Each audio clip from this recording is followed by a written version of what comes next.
How to fix no sound problem in Windows 11. So in order for us to get this done, we're just going to go ahead and basically open the sound settings.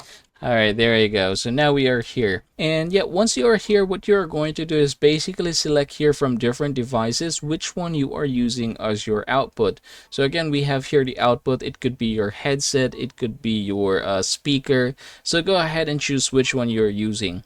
Now, say for example, I'm going to use this one right here. I can just go ahead and click it just like so. And now you are going to see here, choose where to play the device. You can see that now I'm using this particular device here.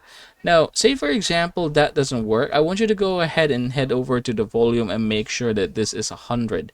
Now, another thing is if you're going to go ahead and click here, more sound settings, you should be able to see this one right here. As of the moment, you can see that now this is disabled, so I can go ahead and right click it and enable it just like so. But say for example that doesn't work, I want you to go ahead and right click this one and then hit the properties, and then you should be able to see here the levels. Now under the levels, you should be able to see that this one as well is muted, so you can go ahead and click it there, and then make sure that you are going to click OK. And after doing so, I want you to go ahead and restart your PC and try to test it and see if this thing works. And yeah, everybody, that is how you're going to fix this problem.